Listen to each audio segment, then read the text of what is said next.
Miss Xiaodong, do you turn on the English interpretation? Yeah, okay.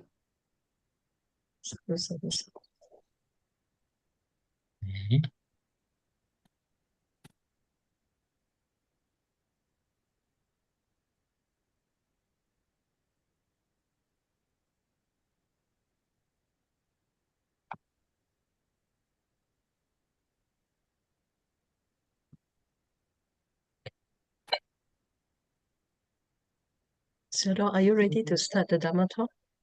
Okay, I'm ready. Okay.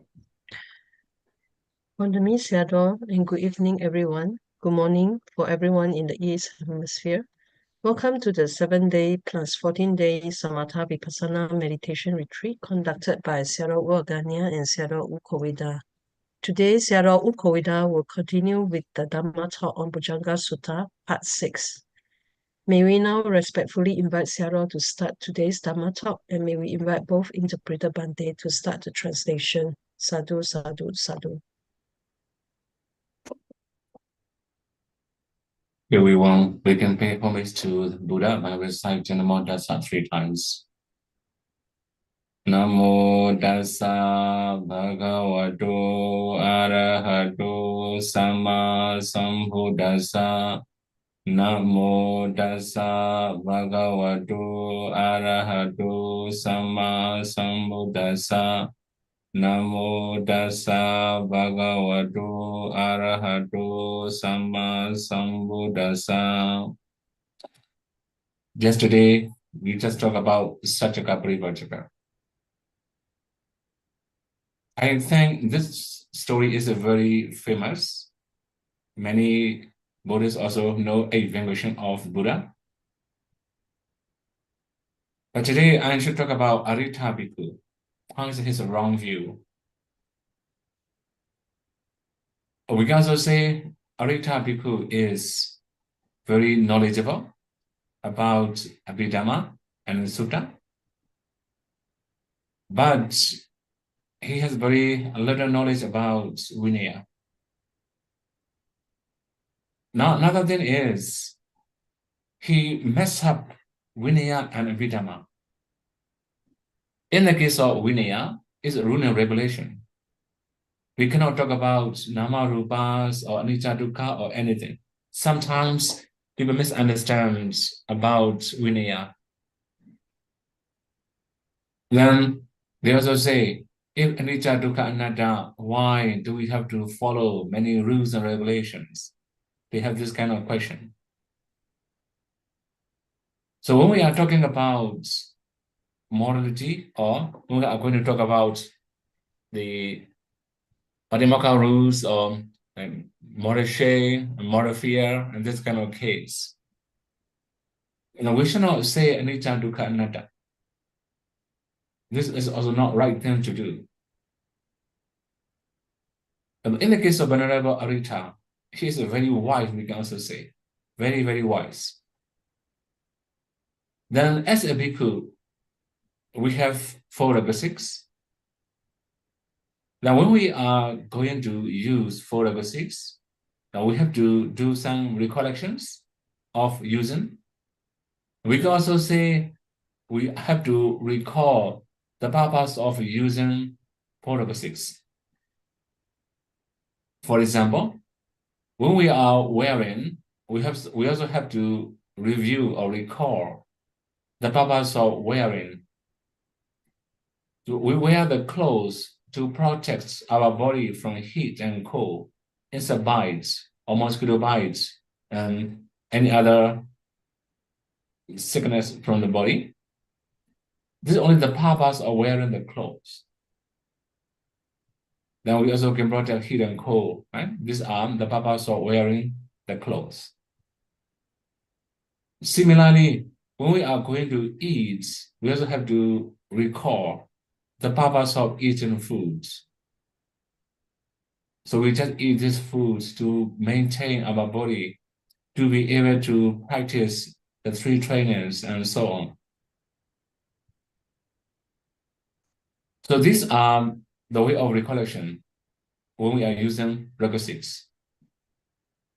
Then I think you may have read in the morning chant, Bojjhanga Yoniso, right? So these the Papa saw using 4/6. The Venerable Arita have wrong understanding. So although the clothes we wear can be very subtle, very fine, also very fine in touching sensation, similarly the food we eat also, it will be very delicious. Then we can also eat, we can also wear very fine clothes. And similarly for the living place, we have many different furnitures and very fine bed sheets or maybe carpet or something. Although it's a very luxurious thing, it's allowable if we do reviewing. But he also taught that bhikkhu are also allowed to enjoy sensual pleasure if we do recollection or reviewing of sensual pleasure. He had this kind of raw idea that he also spread the news, or he also declared, I know the way Buddha explains to his disciples. But Buddha said, if we make some serious offense, it will be very big obstacle, or it can be an obstruction to attain path and fruition knowledge or jhana. Although the Buddha say like that, I know the way to enjoy sensual pleasure. Although we enjoy it, it cannot be an obstruction to attain jhana, path and fruition knowledge.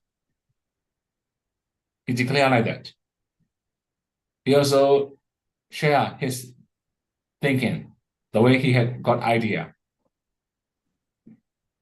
It's very risky and very serious. Many good bhikkhus talk to him, don't say like that. The Buddha disagree like this. The Buddha never say like that. If the Buddha say this is an obstruction to nibbana or obstruction to jhana, is really obstruction. We don't have another way. This is a straight way. So in the case of obstructions, now we also have to introduce a few things. For example, anavitikama. Anavitikama means breaking Buddha's law as a bhikkhu. That means we don't follow any rules. This is called anavitikama. It can be an obstruction to attain jhana, path and fruition knowledge.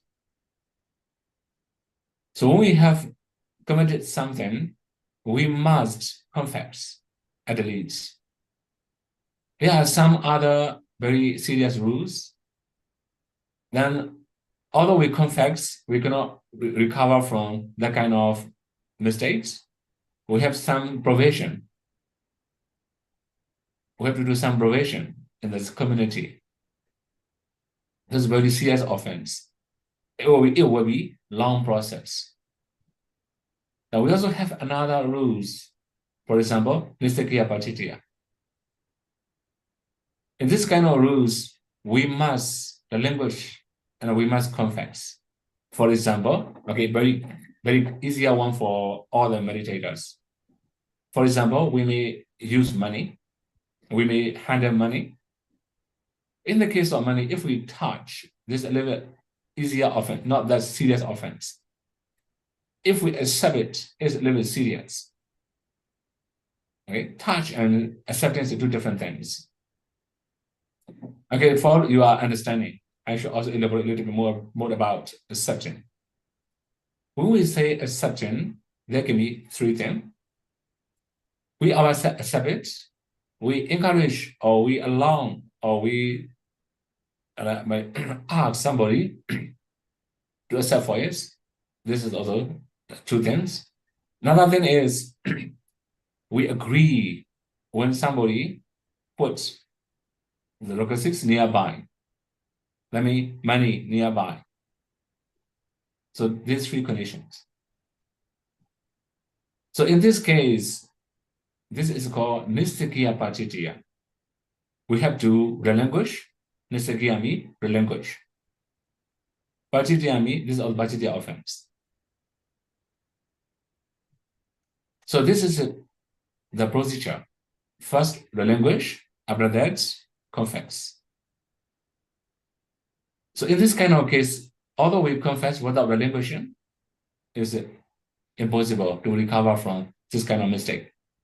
We are still breaking the precepts. Okay, the main thing is, Venerable Arita say, Anavitikama, although we break Buddha's law, it's okay. We can change jhana, path, and future knowledge. I just give some example, right? So Buddha didn't say like that, actually. He just has his own idea. He messed up with Vinaya and Vidama and Sutta and many other things. We have to understand separately. When we study Abhidhamma, it's ultimate reality. Most of the topics are ultimate reality. We have to understand as Nama, Rupa, Anicca, Dukkha, Anatta. This is it, Abhidhamma. In the Sutta also, some Sutta are about Anicca, Dukkha, Anatta. Some Suttas are about Nama Rupas, 5 aggregates, bases, elements, and something like that. All the topic about ultimate reality in the Sutta can be considered as Anicca, Dukkha, Anatta. But sometimes when the Buddha say bhikkhus, for example, right? It must be bhikkhus. No, we cannot say Namarupa. For example, the Buddha may say there are many different types of bhikkhu. Okay? That means some people have good morality, some people have bad morality. Buddha may say like that. At the time, don't talk about Namarupa, Anicca, Dukkha, Anatta. It is a bhikkhu.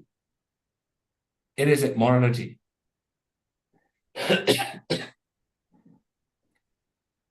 Then, similarly, there are many other issues, right? Many other issues means for the Dhamma listeners. There are many different types of Dhamma listeners.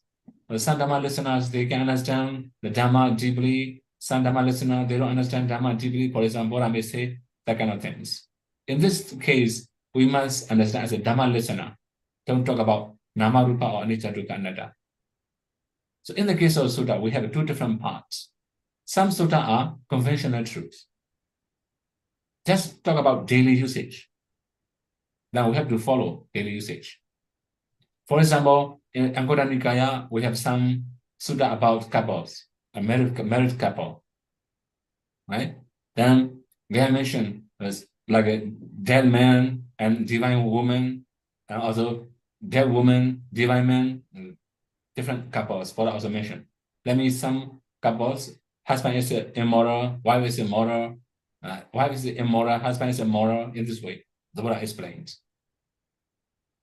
This is actually worldly usage about the couple, wife and a husband.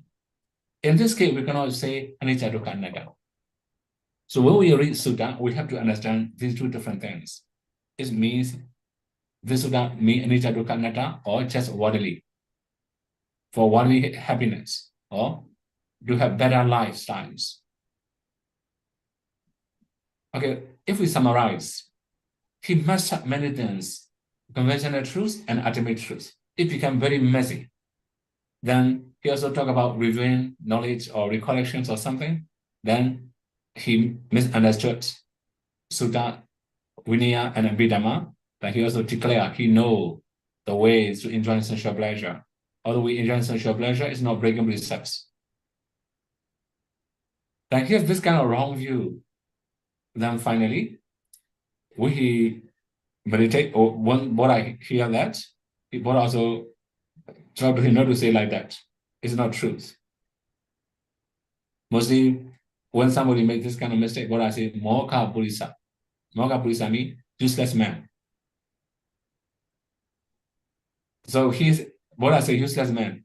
Then but he still believes that he could take part in future knowledge. Anyway, he could not attain any part of future knowledge because his way of thinking is very serious. Right? This is a wisdom. Sometimes wisdom faculty is very strong, but saddha is very weak. He may believe his idea. He may believe in his wrong view, But this is a wrong belief because it's overconfidence. Overconfidence is a mana, pride. That is why it's not easy to achieve anything. Although he meditated whole life, he cannot attain anything. Okay, briefly, yesterday we have already talked about wisdom and saddha must be balanced. If we cannot balance these two, we cannot attain any higher attainment.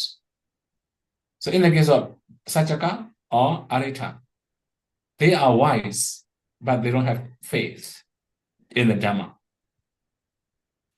I mean, they may have overconfidence. Their mana is stronger than their confidence. That is why they cannot attain any path and future knowledge, although they have opportunity to see the Buddha.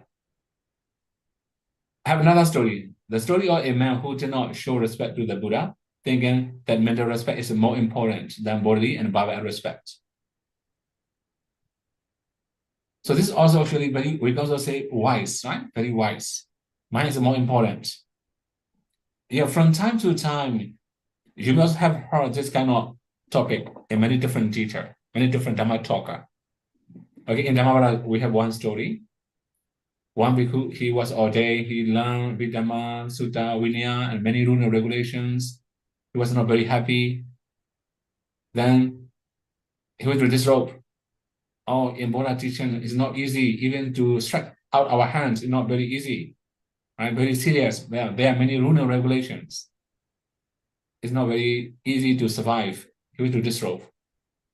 When he approached the Buddha, then Buddha say, okay, you don't need to train many things, just train your mind. It's the truth for him, but not for everybody. And the Buddha knows his ability. And the Buddha knew his ability. That is why the Buddha said like this. This is Vinaya. According to listener's condition, the Buddha explained like that. He could train his mind, he could attain leadership. Right? Buddha also say, let me evidence preceded by mind, led by mind, made by mind, right? Even very beginning of Dhammavada, the Buddha said. That is why that Brahmin also thought paying respect to the Buddha mentally is more important. Now, if we have this kind of thinking, for example, okay, eating mentally is more important, right? We don't need to eat food, only mentally we eat. Is impossible, right? Similarly, just verbally, we talk about the food and eat, is also impossible. So there can be many different conditions. Sometimes it should be bodily. Sometimes it should be mentally. Sometimes it should be verbally. It depends on the case we have. When we are talking about training minds, of course, we have to use this means minds. When we are going to talk about dharana, it must be bodily, physical, right? It must be real material to offer something to somebody. Similarly, when we talk about morality, it must be body actions or bhava actions, and not mental actions. Although we kill many people with our minds, right? They will not die. In this case, we cannot say killing. Although we steal other people's property, we cannot get it. We cannot say stealing. This is mentally. So then there will be some other issue, right? If somebody has very strong psychic power, and we come up with this power, they may kill other living beings with mind. If they may die, maybe, right? So if they die, this will be another issue. Okay, the main thing is sometimes we have wicked thinking. Their ideas are very wicked, not sincere, not honest. Sometimes we just try to project our idea, showing many references, many sources from many different scholars. Okay, in this case, that means we are wiser, but we don't have faith in the Dhamma. Then we cannot improve. Okay, if we summarize all the 5 controlling faculties today, we must balance 2 different things, 2 different groups. We can also say 2 different pairs. The first one is saddha and panya, confidence and wisdom. Yesterday, I have already talked about it. Sometimes our wisdom is very strong, then our faith is very weak. At the time, it's like the sickness produced by medicine, very difficult to cure. Similarly, sometimes we are so wise that we don't have confidence. This is also one of the side effects. We cannot improve. We cannot achieve higher attainment. Sometimes we have very strong shutdown, like Venerable Kovida. Yesterday, I have already talked about it, right? Venerable Kovida. Very strong faith. What about the Buddha go? Just follow, like this. In Myanmar also, we have similar culture. If somebody is famous as Arhat, many people go there. They want to see Arhat. But that's never practice. Although we go and see an Arhat, if we don't practice, it's not that much useful. Right? We must practice to achieve Arhatship. Of course, paying respect to very high value or very high morality, very high virtuous person is a really good thing to do. But they will not remember to follow their footsteps or to emulate or to imitate them. Just go and see. They may feel happy, they may have stronger faith. Okay, the main thing is sometimes we have very strong faith, but we are unwise. Then we cannot improve. Then we have second pairs, concentration and effort. Then you can experience practically in your practice now. Sometimes you may put very strong body energy or mental energy. You put very strong effort. When you use too much mind power, too much body energy, the more you struggle, the more you have thoughts, the more you have restlessness. You cannot improve easily. If we can balance efforts, it will be easier. Another thing is concentration. Sometimes when we have very strong concentration, at the same time, there are many different types of good quality of concentration. For example, we may have rapture, bliss, tranquility, too much comfort. So when we have concentration, body becomes very pleasant. We like pleasant feeling. Our minds are inclined to pleasant feeling more than breathing, more than concentration. At the time, effort becomes gradually weaker and weaker. Concentration is strong, effort becomes weaker and weaker. Finally, we cannot know the objects. Just our mind becomes blurred. We don't know any particular object, like unconscious or subconscious. So when we have this kind of conditions, we can understand that our concentration is stronger, effort is weaker. That's why our mind becomes blurred.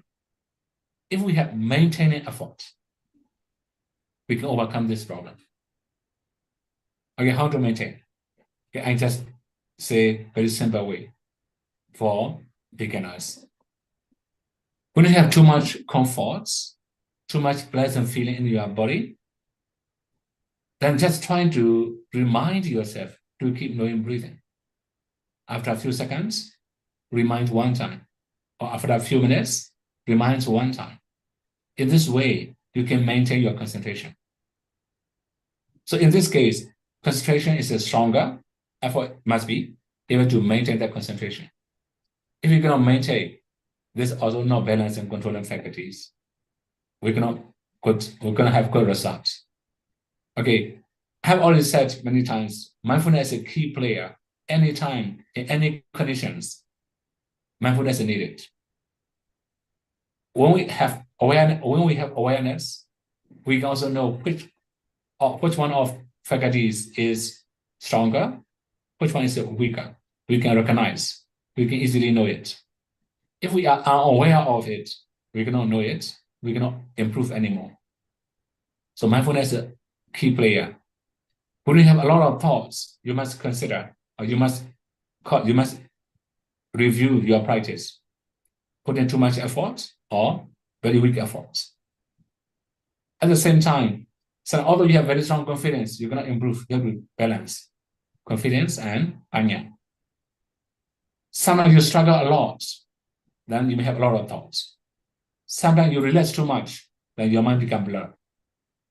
So balancing effort and concentration, confidence and panya. These two are important for meditators. If we can balance all these controlling faculties, you can say we are doing Dhamma-vicaya Sambhojjhanga. We are developing Dhamma-vicaya Sambhojjhanga. Okay, now we have to move the next topic today. Rupanya Bogala Parivachana, avoiding the ignorance. So you can also understand this one. So a meditator should avoid anybody who cannot understand ultimate reality, aggregate, and so on. Okay, here, we should say meditator should not associate with somebody who cannot understand ultimate reality, aggregate, and so on. Okay, sometimes we may have different conditions. By learning also, we can know ultimate reality, but we cannot experience, right? We just know by knowledge, by learning, according to the text. We also say Sudamaya Panya, right? Okay. Related to that, there are some questions about the learning is important or not? Learning is helpful or not? I have already said it's also important. If we can learn Tipitaka, we can also learn Nikayas. It's also useful for our practice. It will be helpful for our practice. But sometimes we just spend our time for only learning. This is also not really very good also, right? Anyway, main thing is we must learn ultimate reality, aggregate, basis, elements, faculties, and many different things according to the text. But if we can know all the things, then it will be helpful for our practice. So the meditator should avoid those who do not have the learning knowledge of the Dhamma and practice the knowledge. Here are two different things. Learning knowledge and practice the knowledge, two different things.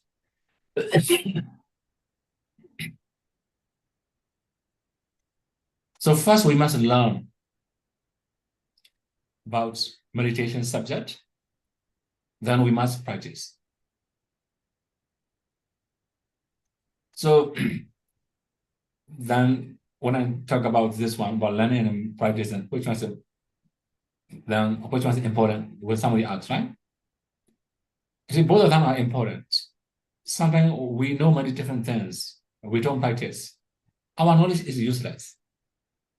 Sometimes we are practicing, but we don't know many different things about ultimate reality or aggregates or faculties or anything. All we are practicing, we don't know. Then we are just blind. Going around the forest, right? We can go anywhere. We can fall down anywhere. That's why, although we learn a lot, if we don't practice, our knowledge is useless. Similarly, although we are practicing without knowing any special, any method or any right path, then just taking time, wasting time, not that much effective. So we must balance these two, learn and then practice. And you may remember some sutta about Drop and the Buddha, like a calm hearts and calm owner, right? So calm hearts have to take care of the calms every day, but he cannot enjoy the make. The calm owner, he does not take care of the calm, but he can enjoy the make. So he's a calm owner. Similarly, although we learn a lot, if we don't practice, we are calm hearts. We cannot enjoy the make. That means we cannot enjoy the bliss of meditation, the bliss of vipassana, the bliss of path and fruition knowledge. So, okay, briefly, when we say Topanya Bokala means if we associate with knowledgeable people, we can also get some advice, some idea from them. As long as they have right idea, right thoughts, right view is okay. Now that's the practice and knowledge. It just comes from ourselves also. Also, they may have practice and knowledge. Right? For example, Practically, you may experience some of the yogi may have experienced the light. When you see the light, what to do? Sure, there must be someone who experienced the light before. If they have experienced the light, they know how to handle the case. This is also practice and knowledge, practical experiences. And similarly, when nimitta become unstable, what to do? When nimitta is changing a lot, what to do? You can ask from experienced meditators. That's why practice and knowledge is also important. In the case of Vipassana, there are many different approaches of Vipassana according to different meditators, different conditions. Okay, now I will summarize some parts. The Buddha used different meditation methods for different meditators according to they understand, according to their knowledge about the Namarupas. Okay, for example, 5 aggregate methods. In the 5 aggregates, we have a material aggregates. For about materiality, only 1 aggregate. But for mentality, 4 aggregates. Then for those who have very clear understanding of materialities, although they have many delusions about mentalities, the Buddha will teach them, or the Buddha will instructed them to practice 5 aggregate methods. Then when you read Dhammacakkappavattana Sutta and Anatta Lakkhana Sutta, you can find the first noble person, Venerable Kovida, and another 4 bhikkhus, altogether 5 bhikkhus, right? So they also practice 5 aggregate methods. So when learning, right? When the books already mentioned 5 aggregate methods. That's why we can also understand they have very clear understanding of rupa, materialities, but they have some delusion about mentalities. That is why the Buddha gave 5 aggregate methods. So that means if we have a lot of delusion about mentality, we have to learn 5 aggregate methods. We have second group. There are some meditators. They have very strong, very clear understanding of mentality, but they have very much delusion about materialities. The Buddha will guide them to practice Thalana or maybe 12-based method. We call Ayatana method. Okay, practically, Venerable Rahula, Buddha's only son. When we study about Venerable Rahula, you can go and read in Samudra Nikaya or the Rahula Samyutta. You can also find in Majjhima Nikaya about Rahula Vara Sutta, Chula Rahula Vara Sutta, Maharahula Vara Sutta, Ambalatika Rahula Vara Sutta. You can find many suttas. Okay, the main thing is, when the Buddha gave meditation instruction to his only son, Rahula, at the time, the Buddha say, Ayatana method, base method.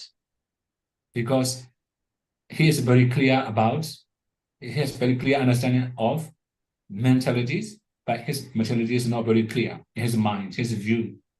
Buddha give different instructions. Now we have the last type. There are some meditator. They don't have very clear visions about mentality or materiality, both. And the Buddha will instructed them to practice element methods. We have 18 elements. Because in 18 elements, there are, like for example, 7, we get 7 mentalities, elements. Then all other are the 10 material elements. One of them is combinations of mentality and materialities. Anyway, the main thing is Buddha used different methods according to different meditators. Not the same subject for everybody. Okay, the main thing is learning knowledge. If we have learned what is the 5 aggregates, we may have clear understanding of aggregates. If we have learned Ayatana or Dhatu, we may understand clearly what is really called Ayatana what's really called dhatu. That means adami base. Dhatu means elements. So that means if we associate with knowledgeable people, then it will be helpful for us to practice. But if we associate with person who don't know anything about khanda, arana, dhatu, then if they guide us, if we give many advice to us, we will get confused.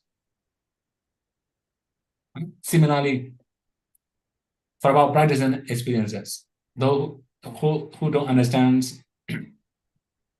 anything about practicing, then they cannot improve anymore also, right? Then we also need practice and knowledge. We also experience and some experience meditators. So, okay, the main thing is we should avoid those who does not have learning knowledge about the Dhamma, also practice and knowledge. If we associate with them too much, the way they guide, the way they behave, the way they practice will affect our practice. That's why we should avoid. Second one, Panya Vanda Pugala Sivana. The meditator should associate with one who knows how to practice 50 ways of discerning Udayabaya. Okay, here I should talk about 15 ways of discerning Udayabaya. It will be too wide for you. I will not say very much in detail. But the main thing is, we have two different levels of Udayabaya. The first one is immature. That means tender rising and liberation knowledge. Second one is mature rising and liberation knowledge, two different levels. So when we experience many impurity of inside knowledges, such as the lights, very strong rapture, very strong tranquility, very strong equanimity, very strong mindfulness, having very strong all these one of these quality, we misunderstand that we have attained path and fruition knowledge. For example, sometimes tranquility become very powerful. We also feel peaceful too much. We think that we have attained path and fruition knowledge. But in this case, this is called impurity of inside knowledge. So when we are experiencing all this impurity, at the time we can say it's a tender inside knowledge. That means immature yet, not yet mature. After overcoming all these things, by discerning 15 ways of rising and liberation, then we can say it's a mature inside knowledge. We can also say powerful inside knowledge. We call Balawa Vipassana, powerful inside knowledge. Anyway, then in the sub-commentary, it also mentioned, although our inside knowledge is not so mature, not so strong, it also can be considered as Panya Vanda, knowledgeable. So here in this case, after overcoming impure or impurity or imperfections of inside knowledges, that we have matured, because this is the worst parts, very bad conditions. We have already overcome very bad conditions. That's why we say we are knowledgeable. We have already overcome very big challenge. So that means if we associate with that kind of meditators who knows Udayabaya, that means mature Udayabaya, who has already experienced mature Udayabaya, we can also get many advice from them to overcome all this impurity or defects or imperfections of inside knowledges. This is also important. Okay, another thing here, the meditator should associate with those who has learned the Dhamma and who has attained jhana, path and fruition knowledge. So sometimes people also ask, when we are in the worldly life, in daily life, what kind of teacher should we approach? Right? Actually, we have many recommendations in the Pali traditions. For example, if we don't have any arhat, in our community, right? So then, okay, the best thing is the Buddha, sure, you have already know, right? The Buddha. Now the Buddha disappeared already. Enter Nirvana, we cannot find Buddha anymore. The another thing is the advice from Arhat and Arhat. We cannot find an Arhat very easily. Right? In our community, it's not that easy to find an Arhat. Also, to my knowledge, if there's an Arhat, and they will not live in the community because community is very messy and very silly, right? They don't want to talk with people, I think. They may not be willing to talk to people because many people are very silly. Okay, that means if we don't have Arhats, there must be Anagami. We can learn from Anagami. If there's no Anagami, okay, go to Sakadagami. If we have Sakadagami, if we don't have Sakadagami, go to Sotapanna. If we don't have Sotapanna, that means we cannot say any part of functionality anymore, right? That means no noble person around us. We can go and learn from Jhana Lavi, then who attain Jhana.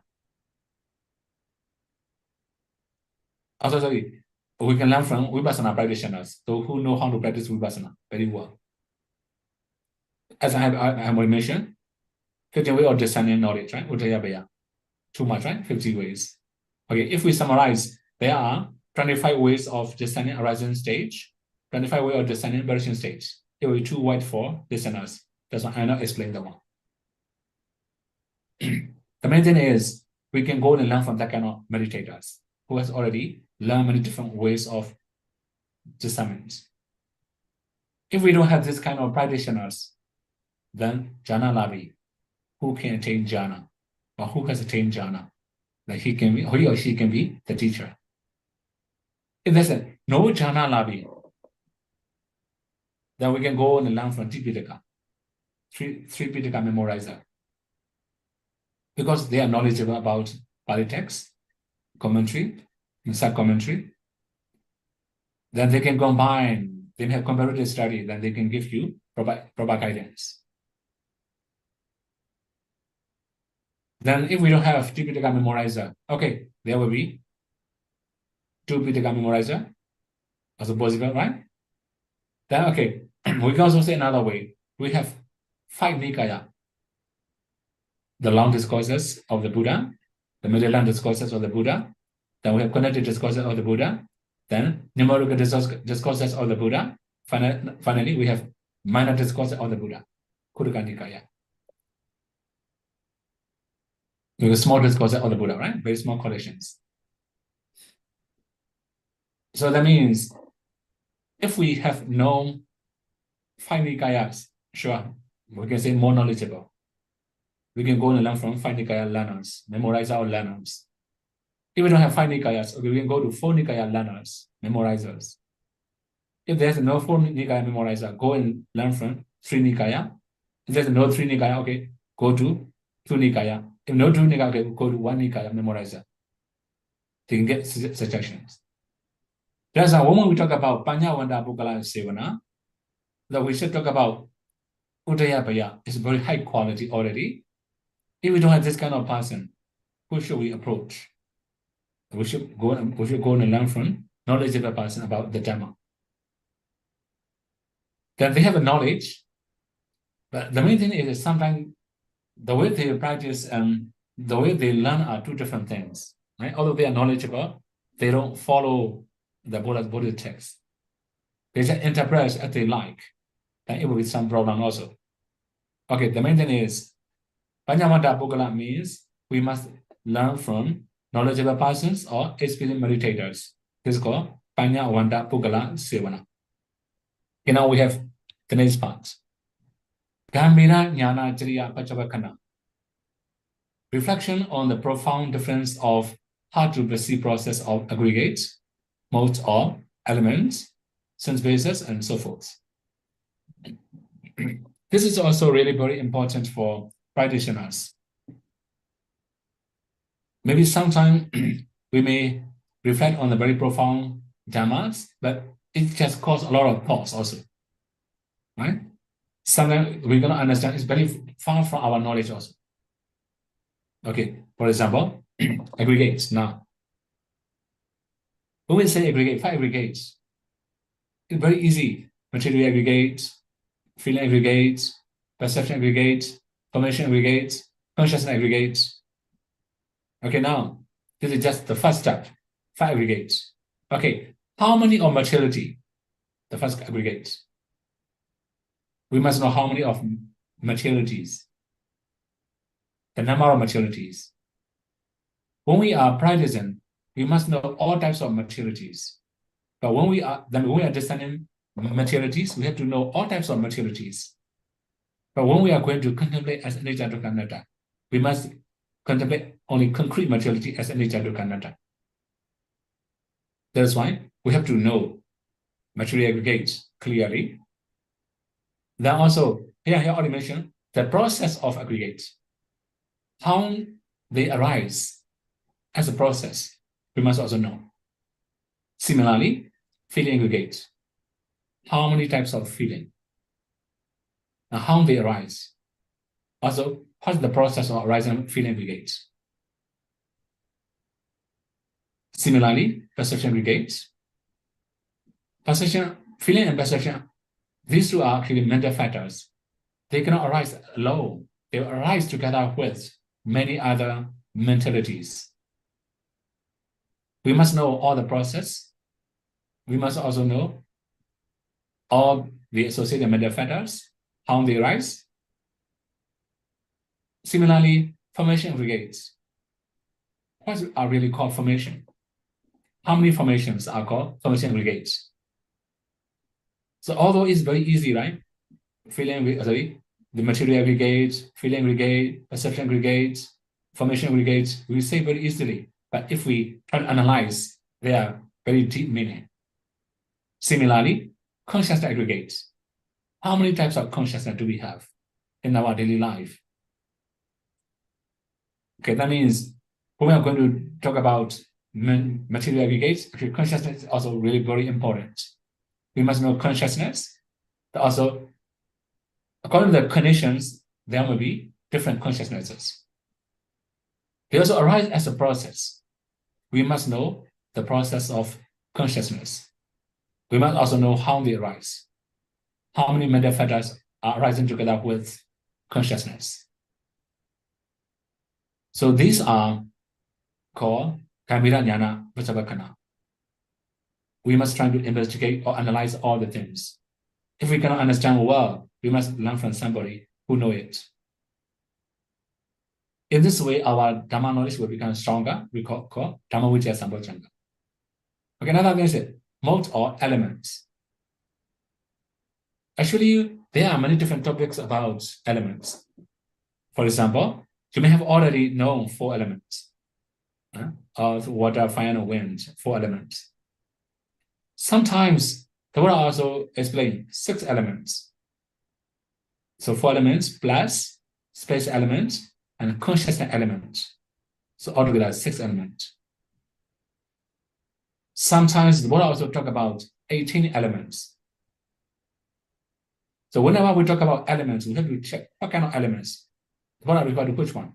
4, 6, or 6 or 18. What does it mean? We have to understand. Sometimes the Buddha talk about only 4 elements. Sometimes, for example, in Mahasatipatthana Sutta, we have 1 chapter about elements. There's 4 elements. Then there are many other types of elements according to the listener's conditions. So if we say 18 elements, what are they? How do they arise? Right? For example, I will say only one, the first one, right? For example, iron element. Iron element means iron translucency. It arises in the ions. There are how many materiality in iron translucency? There are 10 materiality in iron translucency. They will arise together in the same clapas. They will perish together in the same clapas. They will arise as process. And we must know all the things in detail. This is called Gambhira Jnana Vichavakkana.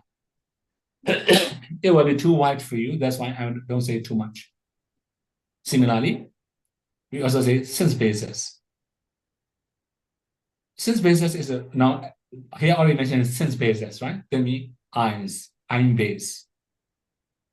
It will be similar to iron elements. I have already said aggregate, elements, base, according to Marijida's condition, the Buddha gave different instructions. I have already said that one, right? Because later you may get confused. So bases. Iron bases is also similar to iron elements, iron translucency. It's also actually rupa, material aggregates, actually. But we also have to know how many materiality can arise in iron translucency. I already said 10. They arise together, they appear together in the same clubhouse. Similarly, we have ER base, node base, time base, body base. Also, we also have mind base. Mind base means mentalities. So when we say mentality, how many types of minds? It also similar to conscious aggregates. Then we also have many other external base. For example, we have visible object, rupayana. Okay, for your understanding, I should say very simple way, right? Now, when we see a tree, then we also have to know how many materiality in the trees. If we say tree is a concept, when we are going to do anicca to anatta, we must know ultimate reality.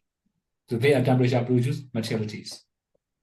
There are some group of materialities, at least 8 materialities, they will arise together.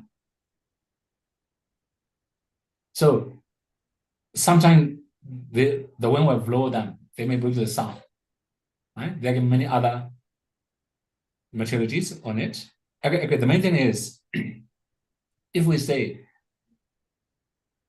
bases, then we have external bases, such as color, visible objects, sound, visible, also audible objects, smell, taste, touch, tangible objects also, right? Then we have to know all types of materiality, how they arise, what's the process. Then this is called Kamera Jnana Jariya Pacharakana. If we can understand all these things, when we practice, we can be smooth. That's why in Dhammavicaya, in the case of Dhammavicaya, we have to learn all these things. Okay, now, the last one, the Dhati Mudda. The inclining, sloping, bending towards the development of enlightenment factors of investigation or mental objects. You can say Dhamma object. So we must be willing to learn or to investigate all the things I mentioned. We must follow all the steps we have already mentioned to develop the enlightenment factor of Dhammavicaya, the investigation of Dhamma. So sometimes we are unwilling to do all these things. You may remember, I already mentioned 6, right? The first one is Paripucha, asking proper questions, right? I think you may have some difficulty to remember all the things. Sorry, 7 is 7, right? Paripucha, asking proper questions, is inquiring, right? We can say. Second one is we call the cleaning the base, right? The bases, internal, external bases. This is also important. So I already mentioned the one before. Another thing is balancing, controlling faculties. We already mentioned. Okay, now previous one is, the next one is also avoiding of the negligent people, or we can say like ignorance people. Now the next one is associating with wise people or knowledgeable people. Now the last two here I mentioned, we have to analyze or we have to reflect on profound Dhamma. Or not, I already mentioned here, how to perceive process. Very difficult to know. And I have to give some example, aggregate. Not that easy. You have to learn all these things, elements, bases, you have to learn all the things. We have to recall or review all the things. Though we must do all of them willingly. Sometimes we have aim, but we are unwilling to do, we cannot improve. That's why we must be willing. Our mind must incline to it to do. Then in this way, we can also develop the enlightenment factor of Dhamma-Vijaya. Okay, so today we have already finished up to Dhamma-Vijaya, Bojjhanga, also many things here. Anyway, I have to say some as conclusion, right? Some event, some story. I have said that story many times. Sometimes we wish to be very smart, but we don't wish to do. Sometimes when seeing very smart people, we are also, right? We have a lot of aspiration, a lot of motivation in the very beginning. Later, we don't wish to try anymore. We also have this kind of problem. So we have one very famous Pali teacher in Mandalay. We call Pamen Sayadaw. And almost all the B1 okay, B1 examination is a very difficult examination, also very big challenge. That means it's limited. This is also one of the things. Another thing, the textbook also very heavy textbooks.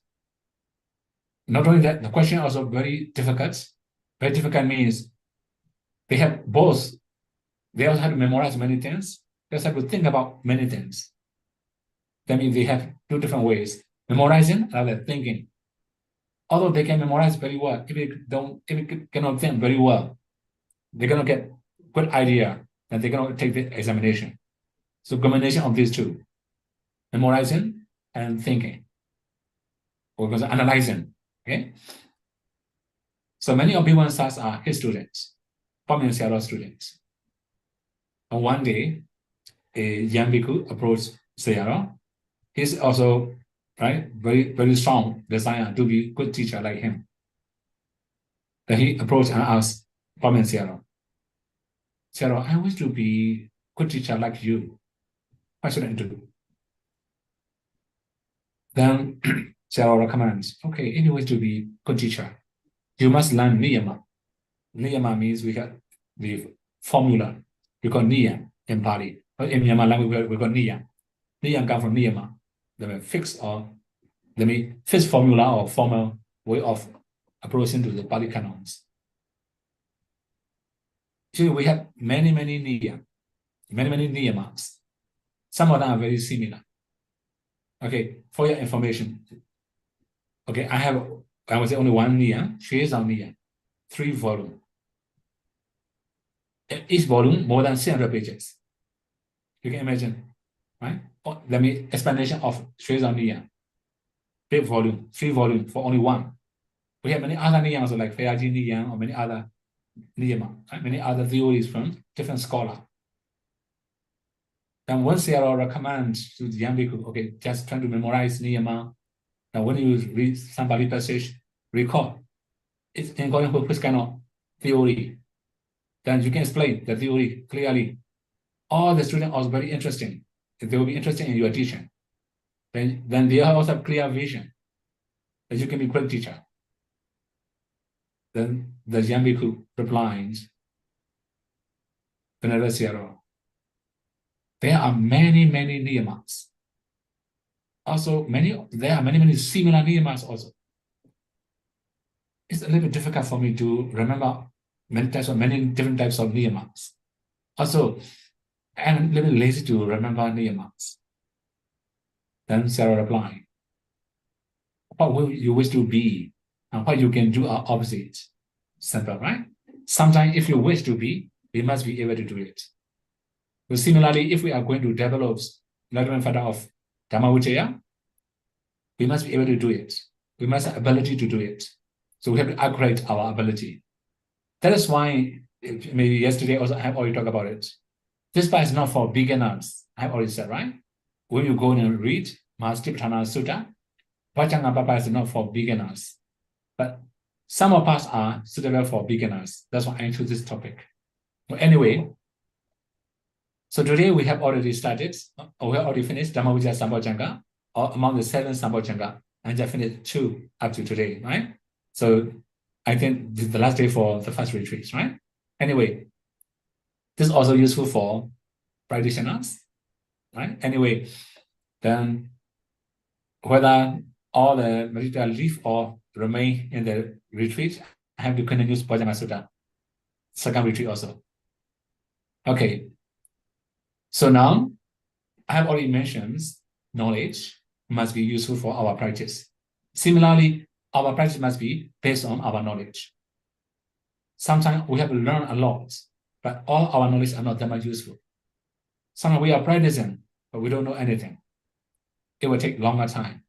So we should balance these two, learning and practicing.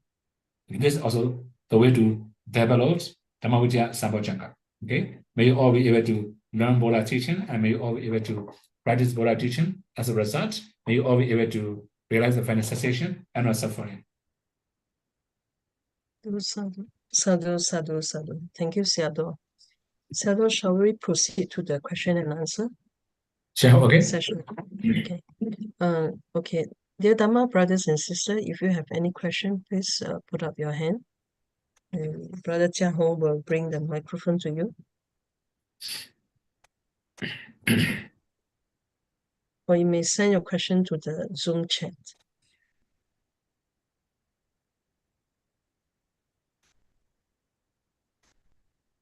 Brother Chia.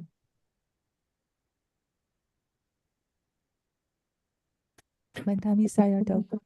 You mentioned that if we cannot find Sotapanna, then we go to a practitioner who have attained jhana.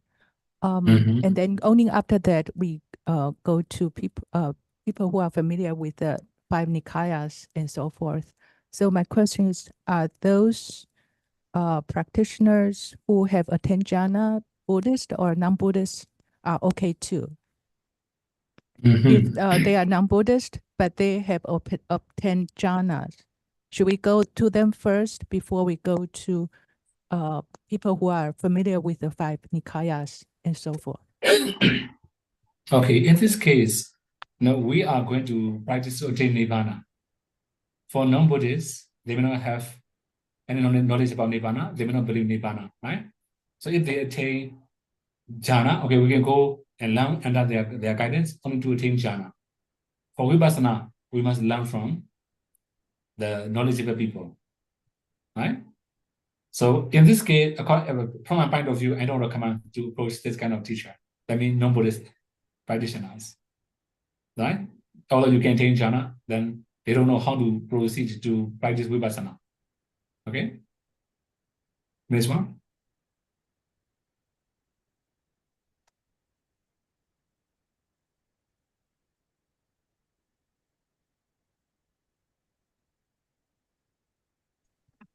Any more questions?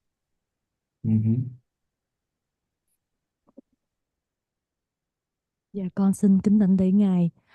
Dạ sư phụ hỏi giùm con là theo cái lời Ngài dạy đó, thì nếu mà mình không có biết được về cái vi diệu pháp, không có biết về sắc pháp, danh pháp, thì mình sẽ không thể nào mà chỉ hoặc là những người thiền sinh mà vào tập giống như một người sơ cơ đâu có tập được Vipassana, phải không bạch sư phụ? Dạ con sa thú ạ.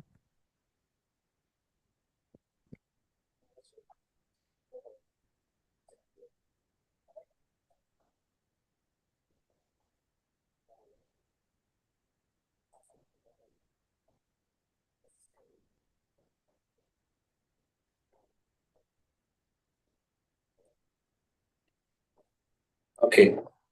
Of course, if we talk about Vipassana, we must know Nama-rupas clearly. We must know all the aggregates, elements, and bases, right? That's why it's also important. It doesn't mean you have to learn every Dhamma. In Sutta also, you can learn many different things about elements, bases, and aggregates. Okay?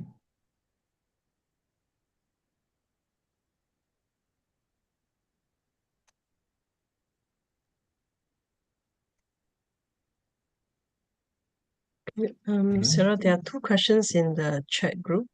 Shall we read the question from the chat group first? Okay. Okay. This is a Vietnamese question. Good. Bande Para, please help to translate. Sadhu, sadhu.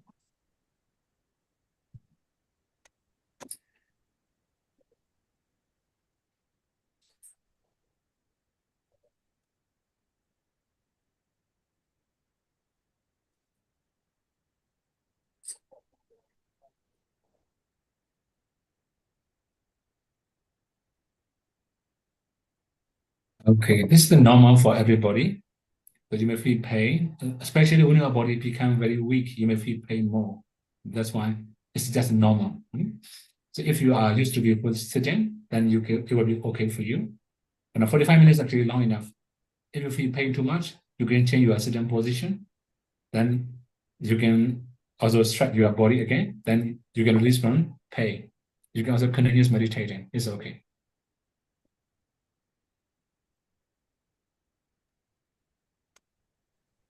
Another question.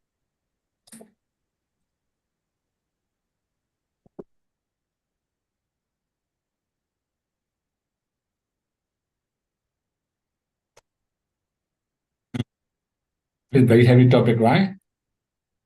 Okay.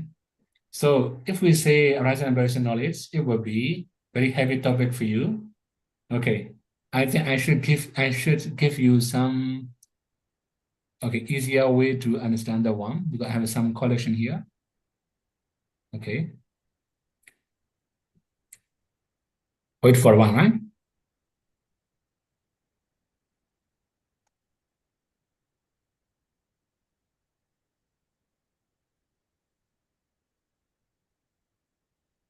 Okay. I will share screen. Huh? Huh?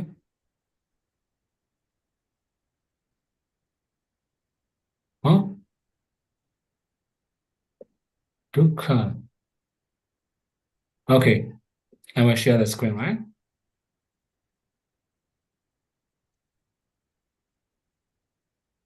You can see it, right? You can see, okay.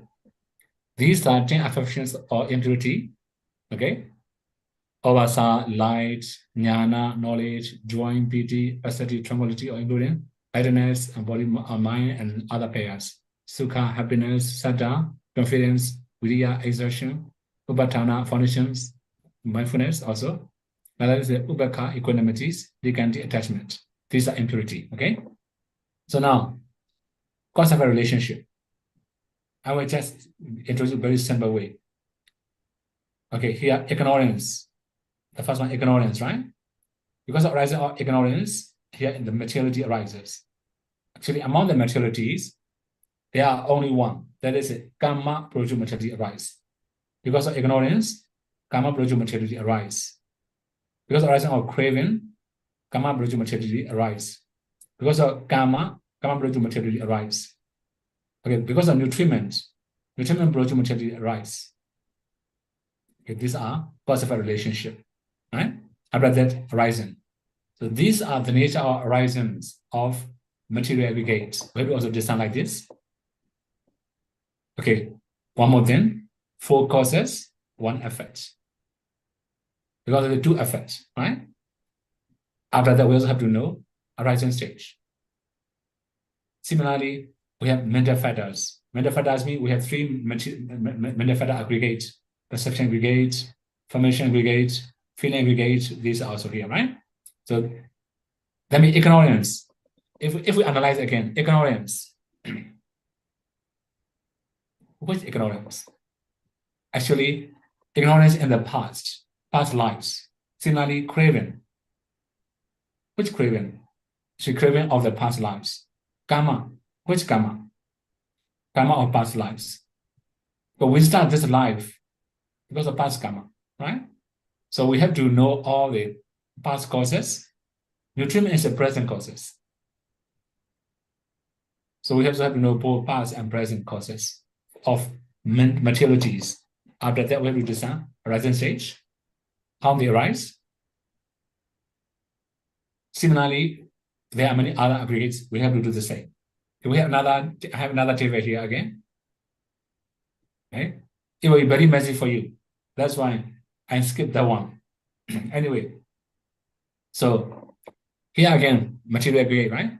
Because of ignorance, material aggregate arise. Because of craving, material aggregate arise. Because of clinging, material aggregate arise. Formations, because of formation of the past lives, material aggregate arise. Because of karma, material aggregate arise. So these are past causes. So the first 3 are kilesa, second 2 are karma. So all these 5 are past causes. So for material aggregate, there is a 5. Feeling aggregate also 5. Person aggregate also 5. Conscious aggregate also 5. Conscious aggregate also 5. 5 multiplied by 5, 25 in the arising stage. Similarly, perishing states, there will be 25. Altogether, 15 discerning of arising and perishing. Okay? So it's very heavy topic for you. That's why I skipped that one. So anyway, it's not that easy for you, right, to understand. Although I explained that one, it's not very easy, not very familiar with many people. Okay, now the next one.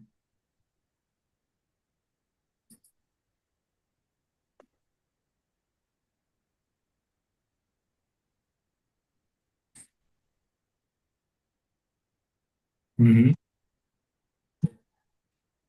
Mm-hmm.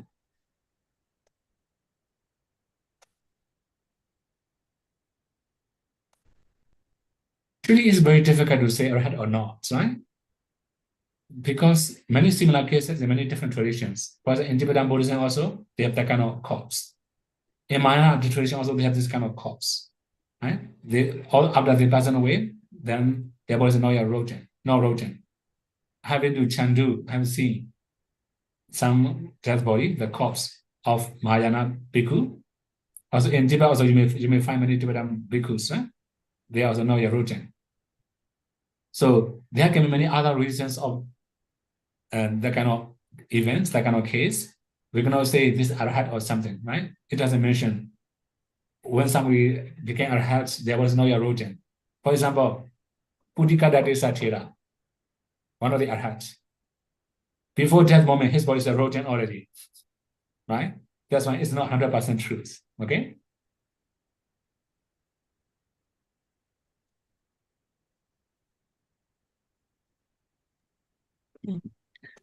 Next question, Mundami Siado. Some meditators are practicing to stay in peaceful state. What's the difference between peaceful state and Nibbana state? Sadhu, sadhu, sadhu. Okay, peacefulness. Okay, it will be many different degrees of peacefulness. For example, when you have tranquility, you can feel peaceful. This is even very beginning of meditation. Although you don't see the nimitta, you can feel peacefulness like that. Okay, this is a very beginning of peaceful states. Many people like this kind of peaceful states, that they don't want to practice anymore, they cannot improve anymore also. So, okay, the main thing is peaceful state can be in any tradition. Whatever meditation method you use, when your mind becomes very calm and quiet, when you have tranquility, you can experience peacefulness. What about Nibbana? It's totally different. Nibbana is the cessations of nama rupa. In the case of peacefulness or Nibbana, that means cessations of nama rupas. Okay? Cessation of aggregates. So that means he may know the cessation of aggregates, nama rupas, then he can also feel peacefulness of Nibbana, we can say bliss of Nibbana. It will be two different things. So peaceful state can be any conditions. Nibbana can be for special people, those who attain path and fruition knowledge. Okay? Next one. Next question. Mundami Siado, what is the difference between craving and clinging? Sadhu, sadhu, Okay. sadhu. Okay, good question, right? So craving is just attachment to something. If we say clinging is a stronger craving, stronger attachment. Okay, for example, before we get something, we also have attachment, we also have craving for it. If we got the one we like, we have very strong clinging, very strong attachment. It becomes clinging. Okay, that means clinging is stronger than craving, although they are the same mental factors. Next one.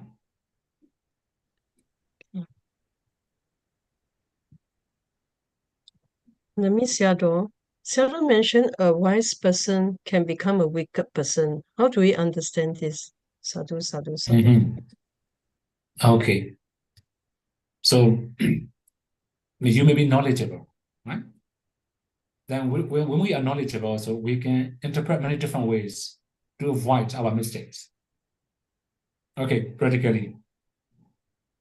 In Myanmar, we have many scholars, also many complicated events that happen in the Buddhist community. One of the bhikkhu, he was very knowledgeable, that he know very complicated things in Buddha teaching. Another thing is not very honest. For example, when he are going to prove something, he didn't quote full sentence, just cut one part of sentence and say, Buddha say like this, but this is wrong information. We can find in the text. If, for example, if we read full text, it's another meaning. If we read only one passage, it's another meaning. Okay, for your information. Then I have many other questions similar to that. For example, when I quote Pali text, in Bali we say like this: when I chant some Bali words, then some meditator they say in Kalama Sutta, you may know Kalama Sutta, right? You may also know Kesamodi Sutta. So the name is Kesamodi Sutta or Kalama Sutta, the same. Anyway, so somebody they were put counter question. The Buddha said in Kalama Sutta, don't believe the text. So should I believe you, for example? They have this kind of question. This is also truth. If we read with the first part of Kesamodi Sutta or Kalama Sutta, sure, Buddha mentioned, don't believe the text. Right? Don't believe your textbooks. Buddha mentioned already there. But when we go and read the last part, there's another statement. Practice. Practically, then when is it beneficial and useful? Accept it. Sometimes, wicked people they just quote one part of Buddha text, but they don't read full passage. To avoid practicing. They don't want to do very heavy things, right? They don't want to live easily. That's why they were quotes many different. But when I talk about jhana, they don't wish to practice jhana, then they just quote Kesamodi Sutta. Buddha say, don't believe the text. Then they don't quote the last part. Practice, if it's beneficial, accept it, right? Okay, this is one case. So sometimes we are knowledgeable, we are wiser, but we just quote what we like to project our mistakes or our weakness. This is called wicked person. Okay, I will give another example. I think every of you have known momentary concentration, right? Different teacher may interpret different way. Then when we talk about momentary concentration, then we must be very careful. Okay, I will analyze what mentioned in the text. Full passage, okay? Full passage. Full passage means in the very beginning it mentioned, entering into any of jhana, first jhana and so on. Imagine from jhana, discern jhana mentalities, jhana dhamma, and they arise in aberration as anicca dukkha anatta. At the moment of insight, knowledge, the momentary concentration arises. This is the full passage. But now in modern society, many teachers quote the last part. At the moment of vipassana, momentary concentration arises. You can imagine how different the meaning. Okay? Sometimes we are wise, we are knowledgeable, but to prove that we are right, we may just cut many pieces of Buddha teaching, not full passage, just cut some part of Buddha teaching, and we prove that we are right, we are right. This kind of thing is what we call wicked person. Okay?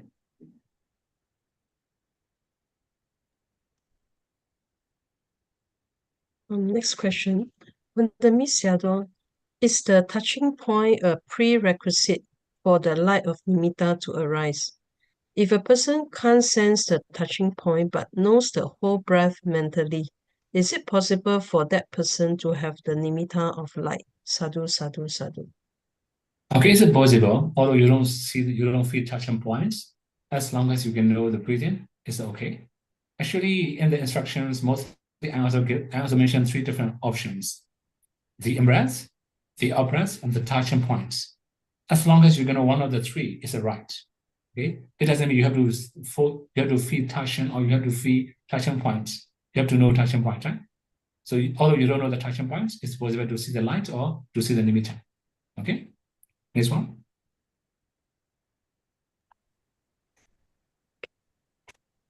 If there's no more question in the chat group.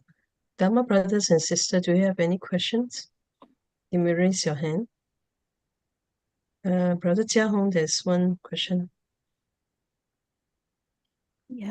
Dạ, con kính đảnh lễ sư phụ. Dạ, con có câu hỏi là khi mà mình thấy cái tâm của mình á, một cái tâm nó đến, rồi một cái tâm kia nó diệt, rồi một cái tâm khác nó lại đến, rồi mình thấy một cái tâm suy nghĩ đến, rồi một cái tâm kia trước kia nó bị diệt.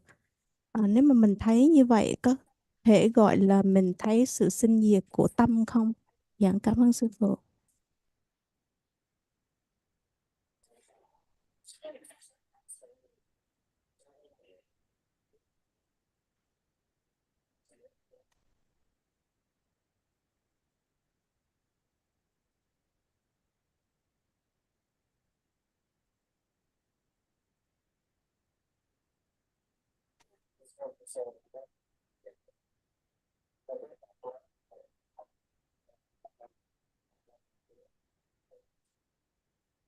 No, we cannot say like that, right? I already mentioned arising knowledge, there are 25 different ways of discernment for arising states, 25 different ways of discernment for perishing states. Altogether, 50. I already mentioned, right? If you can discern all these things, we can say it's the knowledge of arising and perishing. Just thought process or right, following arising of the many sensation, we cannot say that is a arising and perishing knowledge.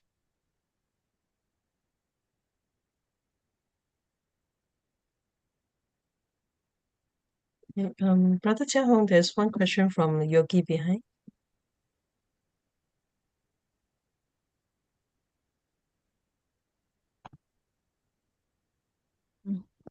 我想请问释迦宗禅修者在书里面有谈到说，禅修者也应该亲近多闻者及正禅那跟道果者。我们要怎么样才能够知道谁是多闻者，谁是正禅那者，或者是谁是道果者？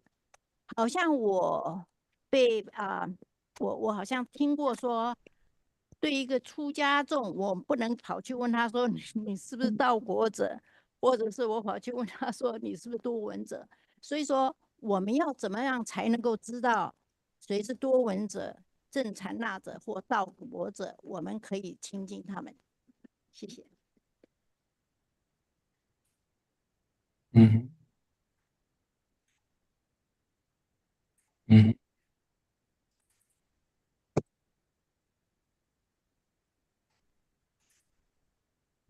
Mm-hmm. Sure. Mm-hmm.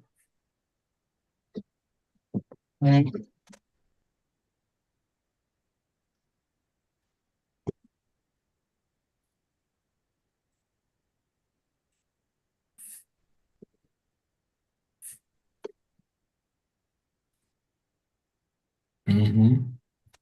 Okay. So in current society, it will be messy, right? Many people, they may declare that they are anarhats. So then we don't believe. Okay, if somebody declares that they are arhat or sotapanna anagami, sure, don't believe it. So another thing is real practitioners will never declare who are they. But this is one of the reasons you cannot find. You cannot know who is the noble, who is the ordinary people, right? What about the knowledge? Actually, if you learn, you can also be knowledgeable. Okay, let alone all other suttas. If you have learned Samatha-Vipassanā Sutta, try to understand Samatha-Vipassanā Sutta deeply. It will be easier for you. Okay, I will give one example. When I write a PATVDH, some of my Dhamma friends showing one book about Samatha-Vipassanā Sutta, you can say analysis of Samatha-Vipassanā Sutta. On me, you can also maybe translate like a disposition of Samatha-Vipassanā Sutta, something like that. Then he showed me this was really very good, right? Mention. Because I have learned a lot that I know the weakness of every teacher in Myanmar. Okay, then I just asks, okay, if you wish to know this was good or bad, just go in and search the part of internal and external. When you read Samatha-Vipassanā Sutta, then every end of the chapter, it mentions, thus he contemplates body in the body internally, he contemplates body in the body externally. You can find this kind of passage more than 20 times in Samatha-Vipassanā Sutta. They're trying to cite this part. If he can explain everything in detail, we can say this is a wise person. If he cannot explain this part clearly, this is not really wise yet. Right? This is for your understanding. Actually, there are many other things there mentioned. For example, actually, Samudaya Dhammanupassi means a rising stage. I already mentioned 25 ways of rising stage. Vaya Dhammanupassi Vakasmi Viharati. Vaya Dhamma means perishing stage. I have already mentioned 25 perishing stage. Right? That's why if you can understand Samatha-Vipassanā Sutta deeply, you can be knowledgeable for practice. If you were to text the teacher, just ask this part of question. How they understand internally, externally, right? Samudaya Dhammanupassi, Vaya Dhammanupassi, Samudaya Vaya Dhammanupassi, and so forth. So if they are knowledgeable, they will answer properly.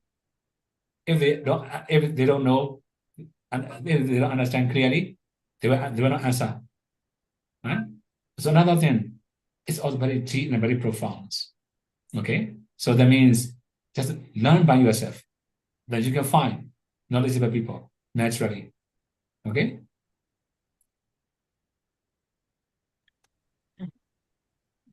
Then again? Next question, Sayadaw. Sayadaw, when breath become very subtle, Bande, there is another question number 7. Okay.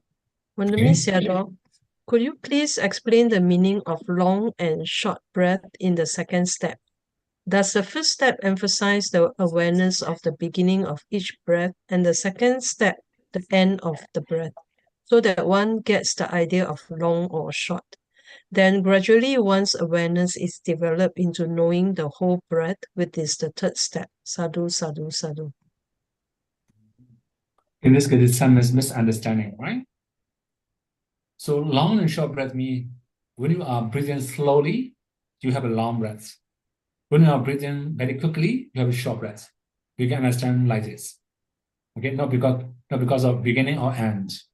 Okay, one more thing. I think I also can understand your idea. I have read some books about that kind of idea, right? Okay, this is another tradition. Another in the last part you mentioned, knowing whole breath body, right? In this case, we must know from the very beginning to the end of the breath, from the touching points. This is really called whole breath body, right? That is why short and long is not because of beginning or the end. It means it also whole breath body. It depends on how slowly and how quickly you are breathing. Okay? The next one. Okay. Sayadaw, when breath becomes very subtle, it is often very difficult to focus on it continuously. Could Sayadaw advise some of the important points for beginners? Sadhu, sadhu, sadhu. So when you have very subtle breaths, you must be more patient, more awareness. So if you have stronger awareness, then it will be okay to maintain focus on it. One more thing, if you put extra efforts, that means your effort is excessive, it will disappear. Be careful with that one, right? So you may have stronger mindfulness, not stronger efforts. Be careful with that one. Another thing, impatience. If you are impatient with the breathing, because it's so subtle, you are impatient with that, then it will disappear also. Another thing is curiosity. Your breath becomes very subtle, you are so curious about it, you wish to know more in detail, then it will disappear also. Very difficult to focus. Another thing is you try to know in and out breath very clearly. Be careful with that one. When you have subtle breath, don't try to analyze in or out. As long as you can know generally, it's okay. You can know breathing. without noting in or out. It will be easier for you to maintain. Otherwise, the more you struggle, the more you have a thoughts, sometimes the breath will disappear also. Okay? Next one. While meditating in Park Out, teacher will encourage us not to read too much, just focus on the Sure. meditation. How should we Sure. balance learning and meditation during retreat? Sadhu, sadhu, sadhu. Okay. In the retreat, you cannot read short. If you read too much, you may have a lot of thoughts. That's why we don't recommend to read in meditation retreats. So when you go back to your home, you can study. In your personal time, right? You can study. Because in the daily life, you may have your spare time. You can study Buddha's teaching. Okay? So you can learn in your spare time. Then when you're in the meditation retreat, don't read too much. If you read, you may have a lot of thinking. Okay? Next one. To be anapana, when there are times not aware of in or out breath or touching point, should we just wait at relaxed mind state or add some effort to aware of breath or touching point? My guess is as long as feel calm is correct meditation state and just wait to know the natural breath while waiting. Is it watching mind instead of breath or touching point? Sadhu, sadhu, sadhu. Okay. When your breath disappears or when your touching point disappears, you may feel some sensation around the nostril, something like a wave, something like a crawling insect or something, right? You may feel very subtle sensation around the nostril. You can wait and watch there. Your breath will reappear. You can keep knowing breathing again. Okay? Next one. Okay, the next question is a Vietnamese question.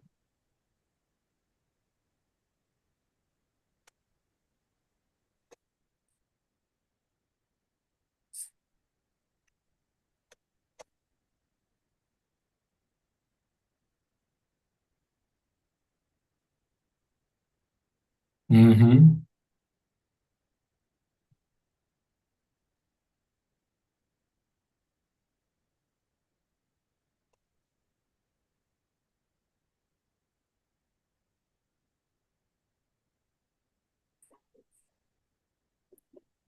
Actually, we don't recommend to know all about the body, right? We don't recommend to know the sensation of the body when we are practicing anapanasati. As a beginner, we just recommend to keep knowing breathing. It will be easier for you to improve, right? We're going to say next step. As long as you are not very successful in anapanasati, keep doing the same things. Okay? Sadhu, sadhu, sadhu. Sarah, we don't have any question anymore. And it's 8:31 now. So Okay. could we invite Sarah to lead us in making aspiration and making sharing merits? Okay. Okay. Sadhu, sadhu, sadhu.